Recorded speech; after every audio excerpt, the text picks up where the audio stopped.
Hello, this is my sweet mess, and welcome to my kitchen, where every week I make a mess trying new recipes in the pursuit of something sweet.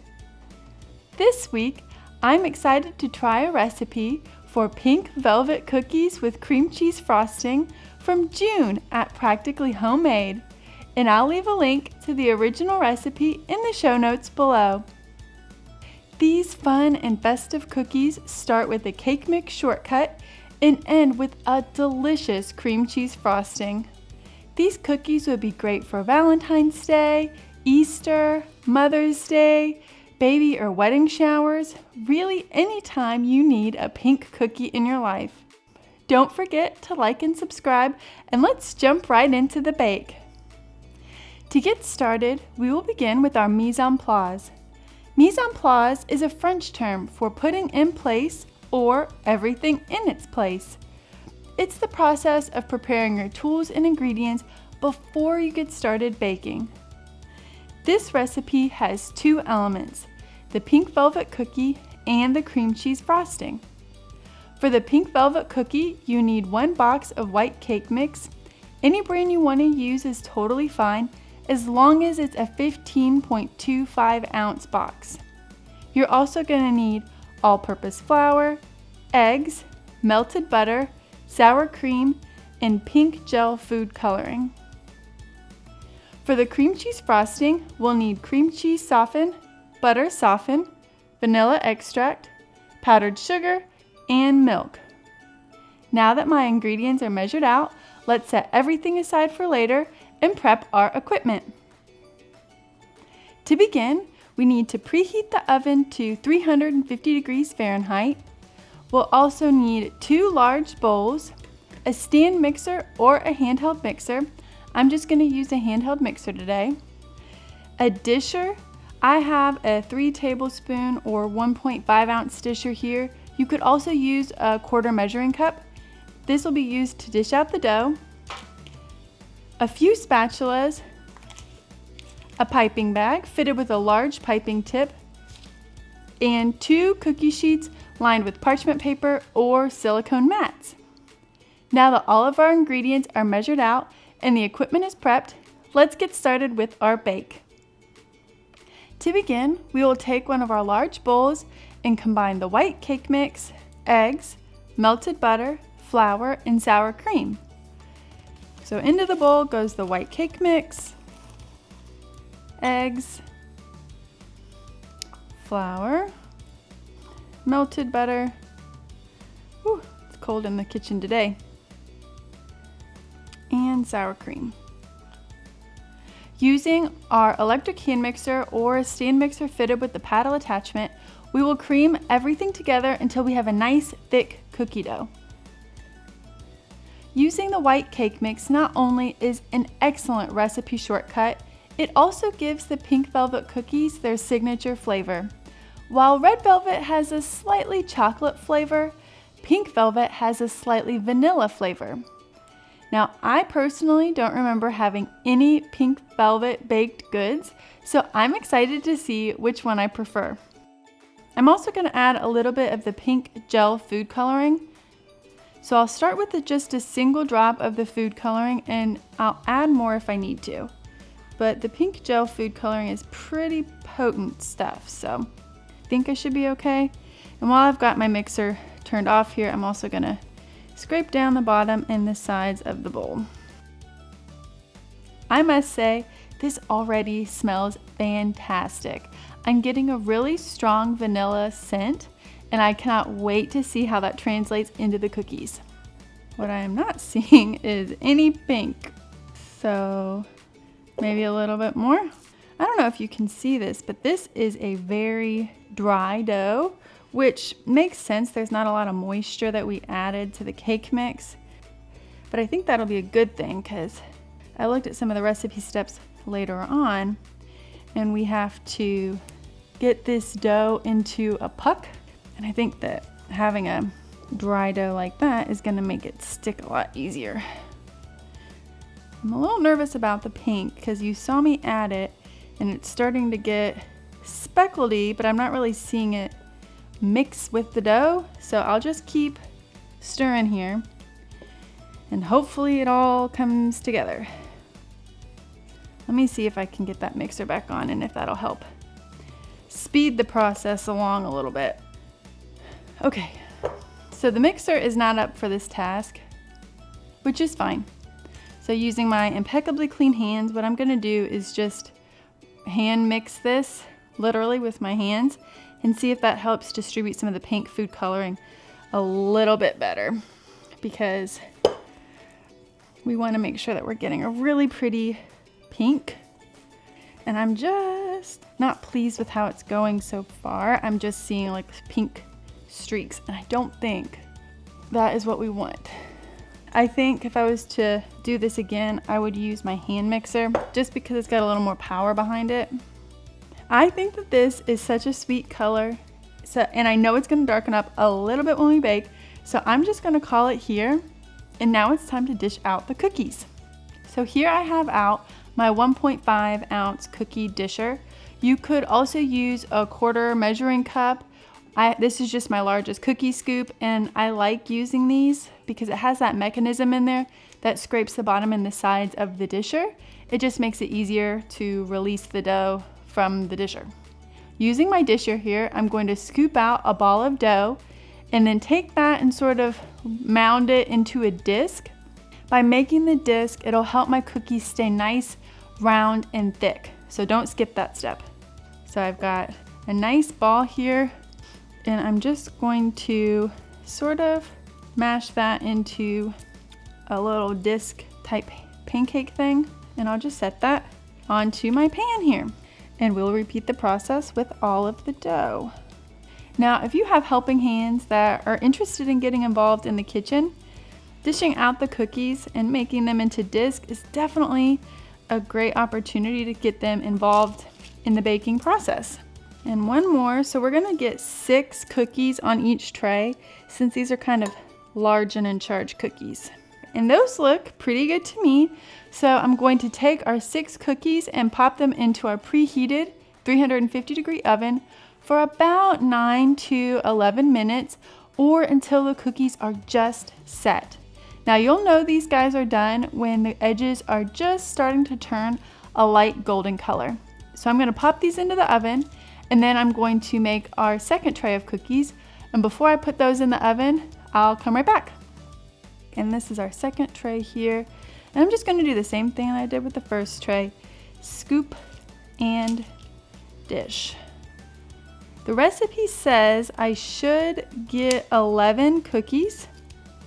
If you're noticing as you're dishing and shaping your cookies that the dough is getting stuck to your hands, you can use a little bit of flour and put that on the palm of your hand, and that should help prevent the dough from sticking to you.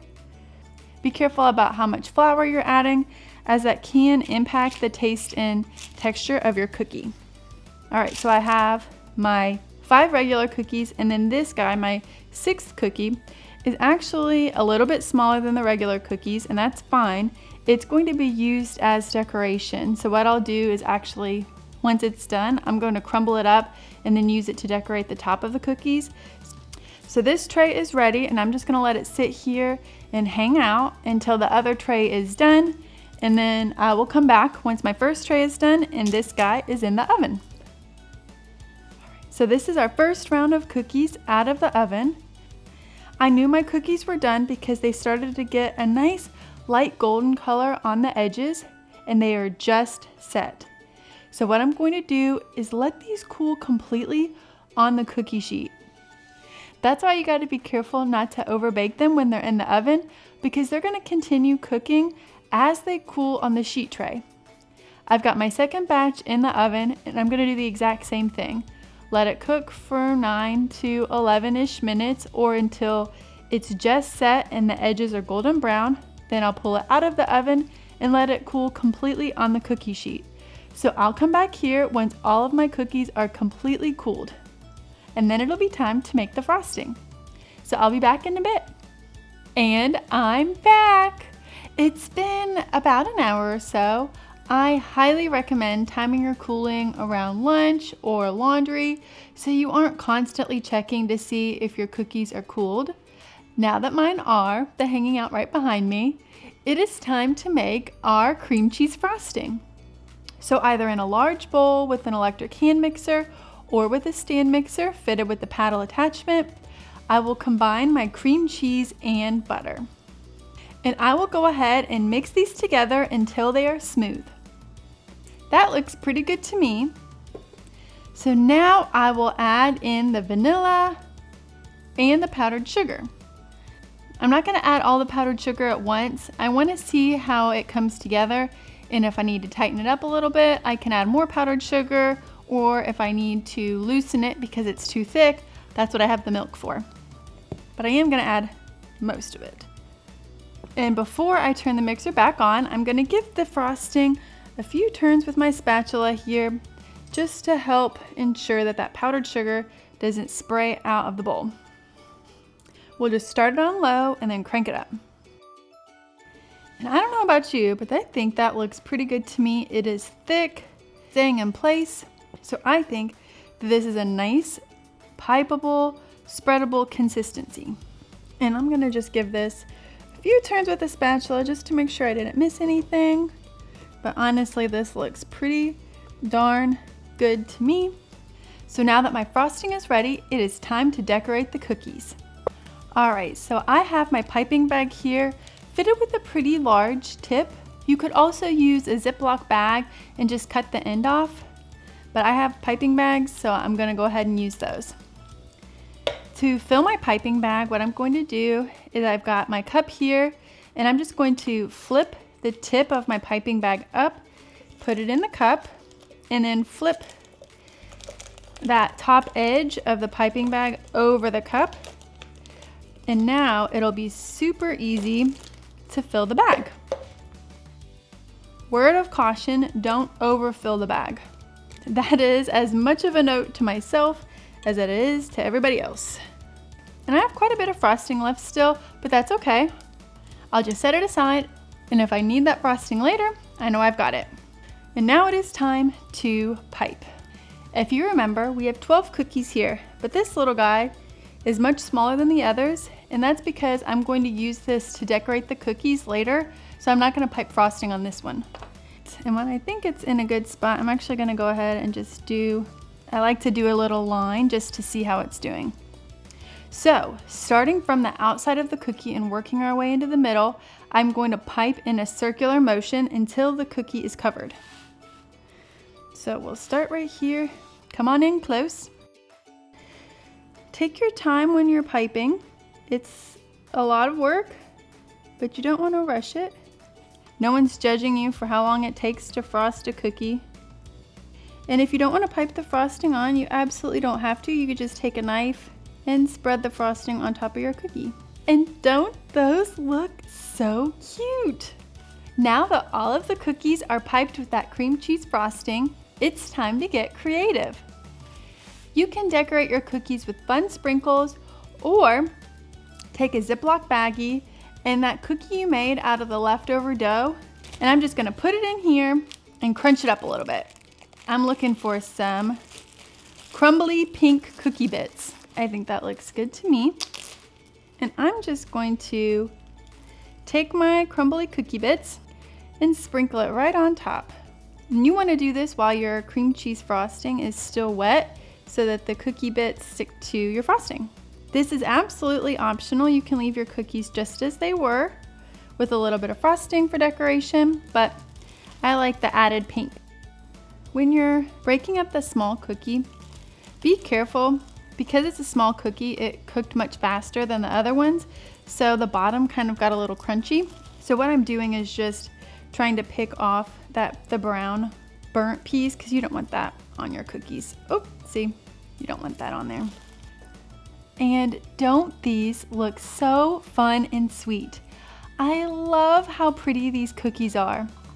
They are almost too cute to eat. Almost. Let's give them a taste. Wow, that is a really wonderful cookie. That cream cheese frosting is nice and tangy with a hint of sweetness, and it balances out that really mild vanilla flavored cookie which is so soft and crumbly and really gives you that red velvet experience that you're used to, but in a pink velvet cookie. These are such a wonderful shade of pale pink. You can pump up that color a little bit more if you want, but I like the soft and subtle pale pink that we landed on. And these would be wonderful for special occasions or just any time you want a pink cookie. I also love that you can customize these cookies by adding chocolate chips or white chocolate chips to the dough, which would add a little bit of texture and a lot of flavor. You could also adjust the frosting to make it a raspberry cream cheese frosting, which would pair really nicely with the vanilla flavor in the cookie and would add more pink to the cookie, which I am a big fan of. I am off to find a cup of tea to go with these delicious cookies. Please don't forget to like and subscribe so you don't miss any future breaks. Thank you so much for being with me here today. And remember, trying new things is messy, but the end result is pretty sweet. Have a great rest of your day. Bye now.